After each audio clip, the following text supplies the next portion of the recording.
first things first, this is a Saints team that feels like it needs a spark. It feels like it needs something, Amen. right? Like even if it's just like changes that you make for the nominal purpose of just kind of jump starting what you're doing, it feels like something has to change, particularly on the defensive side of the ball, for this team to kind of get where it needs to go.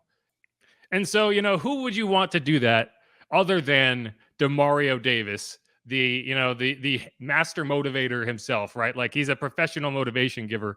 And so we talked to him and he had a lot to say, and he kind of referenced Alvin Kamara's speech in the locker room after the game. One of the things he said that Alvin said that he really identified with was, his team has to get its swagger back, right? Like last year, you called it the Juice Boys, whatever. What you want to call it, juice, you want to call it swagger. The Saints don't have it this season, and they have to find a way to get it back.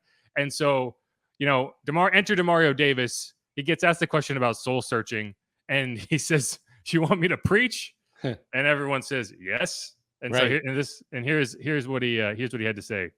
You want me to preach? I'm always soul searching. My goal in life is to be the best human being that I can be. That extends way beyond the football field.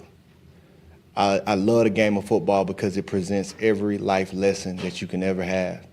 It makes you a better person. It makes you a better husband. It makes you a better father. It makes you a better teammate. It makes you a better coworker. It makes you a better friend. Because just like our situation, being at 2-5, you're going to have stuff that happened to you that you did not expect. Matter of fact, you expected the exact opposite.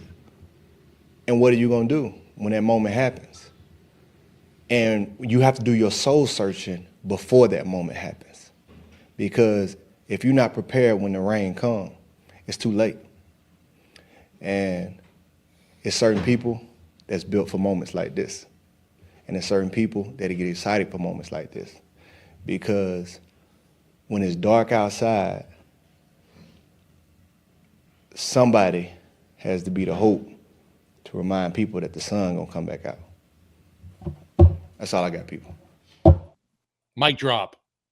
That's the best part, is the mic drop. Like I don't know if most people kind of understand how these go. They probably do now because during COVID, everyone had to watch these. So I think a lot of people probably do have a better understanding of how these kind of interviews go. But normally, players will stand there and wait for the questions to end. Right? There's like a timer in their head that if no one asks the question within 20 seconds, they're gonna walk off. Well, Demario was like, "Nah, it's not getting better than that. I'm leaving."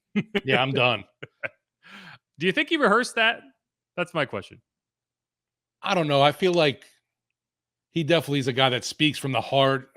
Someone that when he does talk, you want to listen.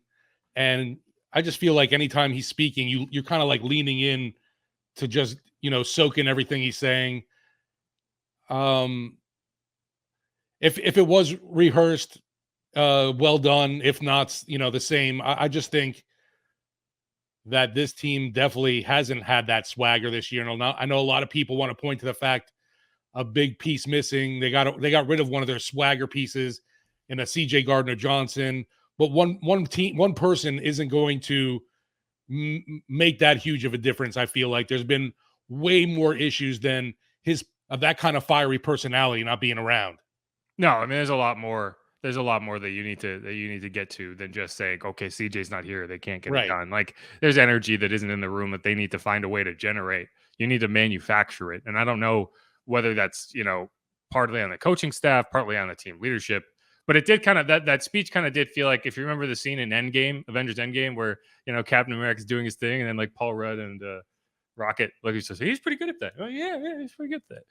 Like it's like, yes, for Demario, keep preaching, because to me that did sound like it was something that, whether it was word for word, what he was intending to say or what he did say to the team, it did sound very much like a message that was not for us. It was for the team. Right. I'll say that for sure too. And whether whether he's already made that speech, whether he's going to make that speech, whether he's expecting everyone to watch and hear that speech, that's the messaging for this team heading into this week. It's like, okay, you don't like where you are right now. You don't like this feeling that you have. Well, go out there and change it, because that's the only way it's going to change. And, if anyone else went up there and kind of made that kind of speech. You know, it might not come off the way that it does when Demario does it, but like when he talks, you listen, and hopefully that's the case inside that locker room as well. I have to imagine it is. Yeah, I know.